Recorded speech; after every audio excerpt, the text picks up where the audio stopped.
अरे मूर्ति घंटे तो नहीं होंगे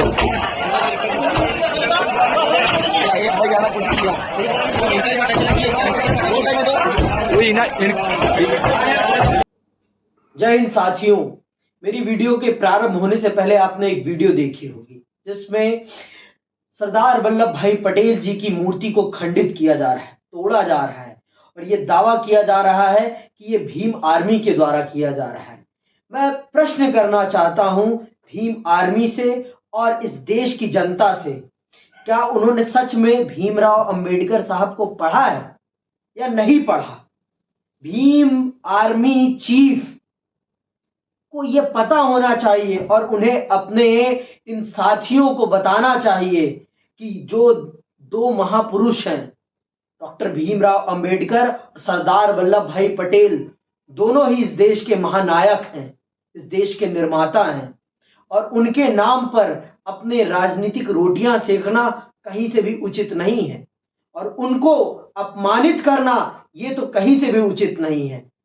क्या भाजपा सरकार सो रही है? उज्जैन में ये कांड हो रहा है, इस प्रकार की हरकतें हो रही हैं और राष्ट्र पुरुषों को अपमानित किया जा रहा है और भाजपा सरकार सो रही है। ये कैसे हो रहा है?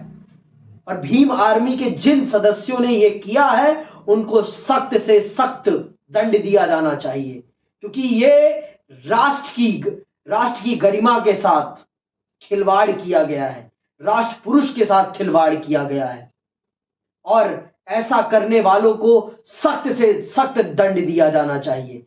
पर कानून में रहते हुए, आजकल कानून में रहते हुए दंड नहीं दिया जा रहा है, संविधान के अंतर्गत दंड नहीं दिया जा रहा है। आजकल तो बुलडोजर राज चल रहा है कि जिसकी गलती उसका भी घर गिराओ और जिसकी गलती नहीं उसका भी घर गिराओ। ये न्याय का सिद्धांत नहीं कहता। न्याय के सिद्धांत के अंतर्गत न्याय किया जाए तो ज्यादा बेहतर है, नहीं तो सत्ताएं बदलेंगी और फिर आपके भी घर तोड़े जाएंगे। तो ये मत कहिएगा कि हमारे साथ अन्याय किया जा रहा है। इसीलिए मैं आशा करता हूं मध्य प्रदेश सरकार इन उद्दंडी तत्वों को सही ढंग से संवैधानिक रास्ते पर चलते हुए इनका समाधान करेगी और देश में भाईचारा और बंधुत्व को बनाए रखेगी और सरदार पटेल, भगत सिंह जैसे महानायकों को किसी पार्टी से मत जोड़ें। वो इस राष्ट्र के नायक हैं, इस बात को समझिए आप। और उनके कारण ही ये देश जो 565 देशी रियासतों में बढ़ सकता था, आज वो एक है, उन्हीं के कारण। तो उनकी इज्जत अर्थात राष्ट्र की इज्जत है, तो इस चीज को समझें आप। उनके साथ खिलवाड़ कोई भी पसंद नहीं करेगा, चाहे वो कांग्रेस का हो, चाहे वो भाजपा का हो, चाहे वो समाजवादी का हो, चाहे वो खुद क्यों ना बसपा या चंद्रशेखर आजाद ही क्यों ना हो, क्योंकि वो इस देश के महापुरुष हैं और उनके नाम पर राजनीति कदापि नहीं होनी चाहिए, क्योंकि उनका योगदान सर्वोच्च योगदान है और उनके योगदान पर किसी को कोई भी शंका नहीं है और वो इस देश के एकता पुरुष हैं तो हैं। और अगर उनके सम्मान के साथ खिलवाड़ हो रहा है तो ये भारत सरकार के मुंह पे एक तमाचा है कि वो क्या कर रही है।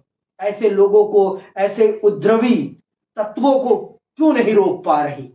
और मैं आशा करूंगा कि भारत सरकार और मध्य प्रदेश सरकार इन उपद्रवी लोगों को रोकेंगी और इनको संविधान के अंतर्गत दंड देगी। जय हिंद, जय भारत।